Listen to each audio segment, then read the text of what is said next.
Picture this. One of the most repulsive Democrats in Congress, a member of the cultural Marxist squad, suddenly finds herself facing political extinction.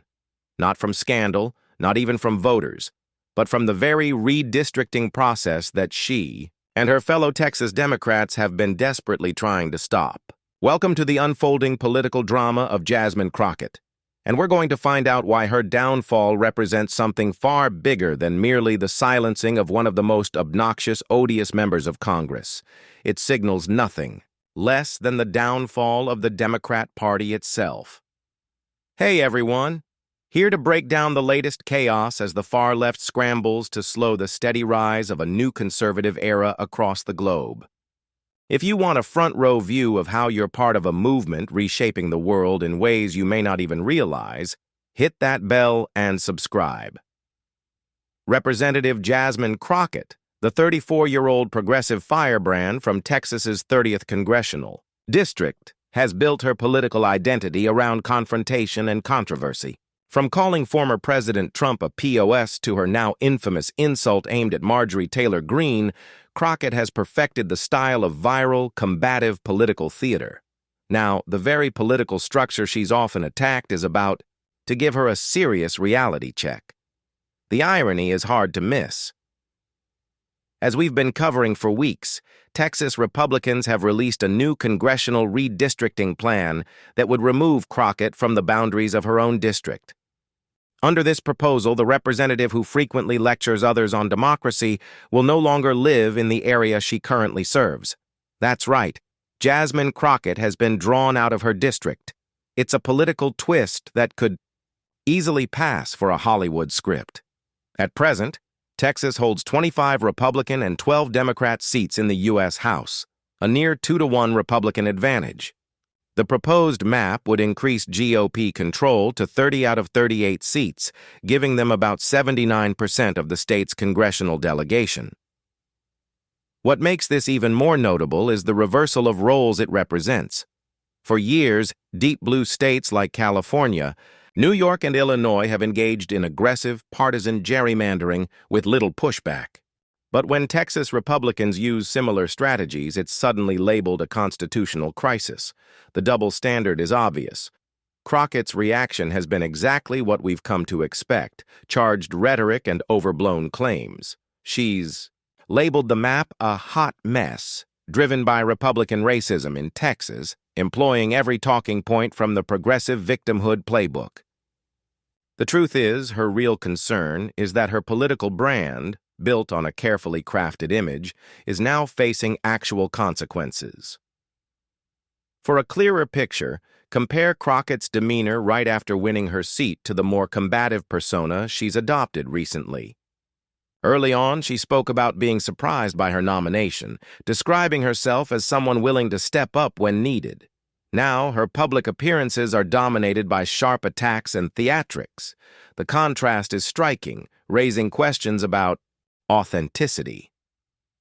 Critics have pointed out that much of her current persona is an act.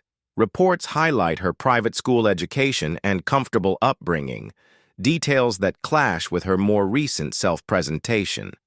Yet prominent voices, including social media influencers, continue to praise her as authentic.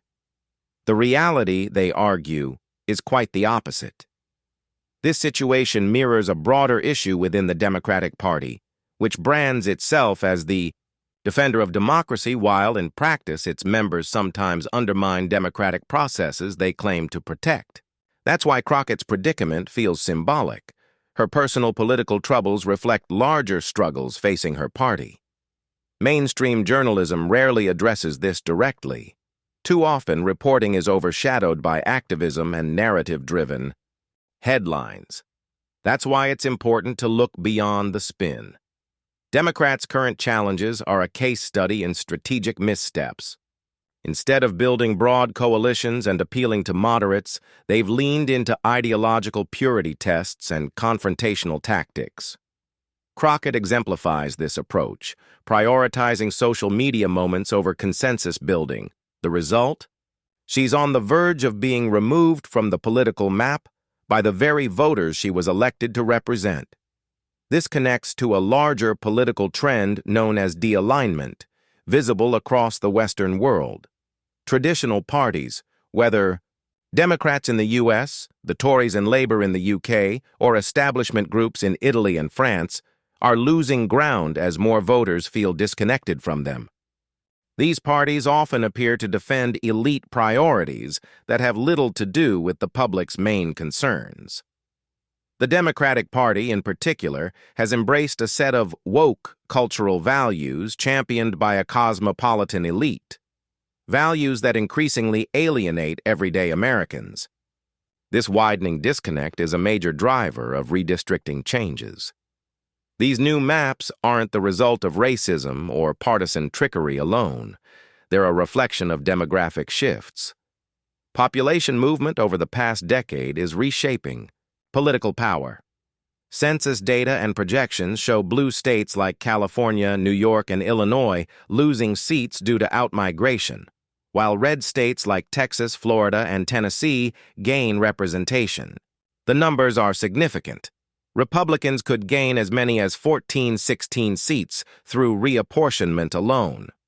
In the South, GOP representation could reach historic levels simply because many Americans are leaving blue states for red ones. This migration reflects deep dissatisfaction with the priorities of Democratic strongholds. The most striking part of Crockett's situation is how it reverses her usual narrative. She has built a career demanding accountability from others.